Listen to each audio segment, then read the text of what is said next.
The sky over Nevada cracked open at 4:17 a.m. Colonel Grant Whitfield was 3 sips into his second coffee when the radar operators at Cheyenne Mountain went silent all at once. Not confused. Not scrambling. Silent, the way a room goes silent right before someone screams. "Talk to me," Whitfield said, setting the cup down so hard it sloshed onto the console. Lieutenant Dana Ferris didn't look up from her screen. Her voice came out flat, stripped of everything except the numbers. "Sir, we have 11,000 contacts. Entry vector from the lunar L2 point. They weren't there 4 minutes ago." 11,000. Whitfield had spent 22 years training for a war that everyone hoped would never come, and even he felt his stomach drop through the floor. On the main display, the tracks bloomed outward from a single point like a flower opening in fast motion, each petal a starship the size of a city block. By 4:40 a.m., every major government on Earth had the same picture. By 5:15, the first ship broke the atmosphere over the Pacific, and a voice, translated, layered, impossibly calm, spoke to the entire planet at once, on every frequency humanity had ever used. "People of Earth, I am Fleet Marshal Doran Vex of the Kesh Dominion. Your world has been claimed under the Second Expansion Accord. Resistance will be catalogued as a footnote. Surrender your capitals within 1 hour, and your species will be permitted to continue as a labor asset." In the Situation Room beneath the White House, National Security Advisor Ellen Marsh watched the feed with her arms crossed, jaw tight.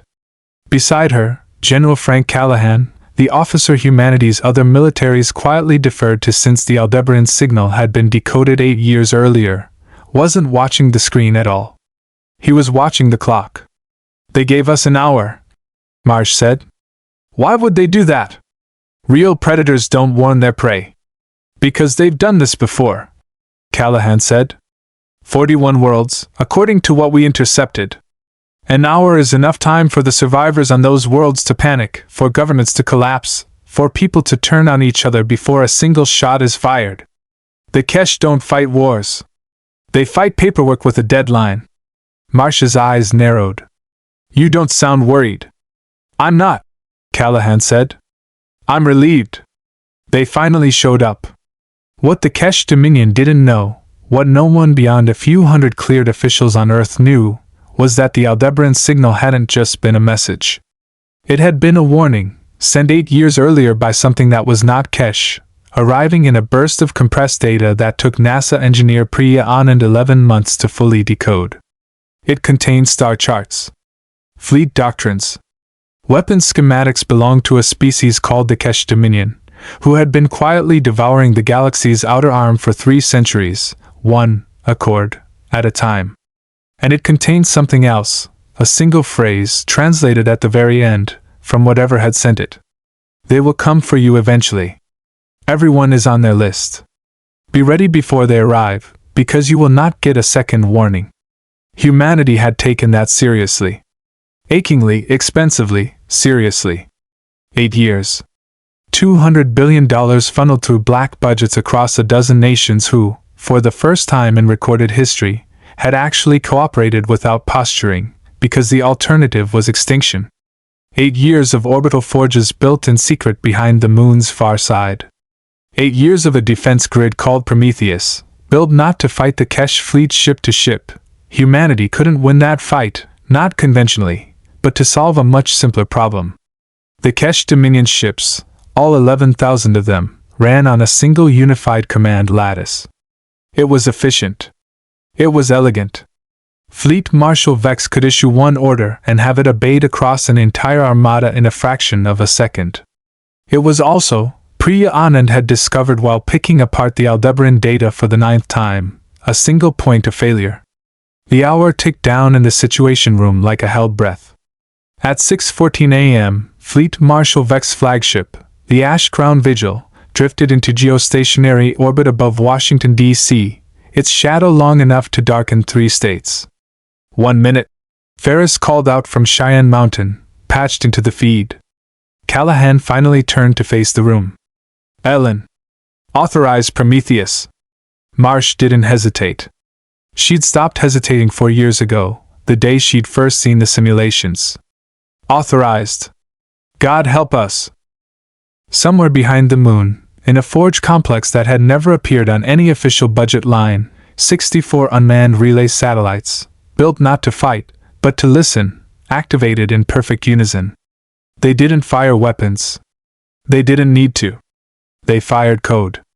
The Kesh Command Lattice, the beautiful, efficient system that let Vex control 11,000 ships as if they were extensions of his own hand, had one flaw baked into 3 centuries of unchallenged conquest. It had never once encountered a species clever enough, patient enough, and paranoid enough to reverse engineer it from a single intercepted transmission and build a key to its own front door. At 6:15 a.m., every ship in the Kesh Dominion fleet went dark at once. Not destroyed. Not damaged. Simply locked. Engines idle. Weapons silent. Life support humming along fine, because humanity wasn't in the business of mass murder if it didn't have to be. 11,000 ships hung in Earth's sky like ornaments on a tree, utterly, helplessly still. Aboard the Ash-Crown Vigil, Fleet Marshal Vex stared at a command console that no longer answered him, for the first time in a military career spanning 11 conquered worlds. "Report," he said to a bridge that had no reports to give. His communications officer, a Kesh named Tira Osk with 3 centuries of service and not one moment like this in her memory, finally spoke. "Sir? We're receiving a transmission. From the surface." It was Callahan's voice, calm, even, patched through every dead system on every silenced ship. "Fleet Marshal Vex. My name is General Frank Callahan. 8 years ago, someone sent us a warning about you. We used the time. Your fleet is not destroyed, it's parked. Every ship you have is now a guest in our solar system, and you'll stay exactly that until we're done talking. You gave humanity an hour to consider surrender. I'm going to be more generous.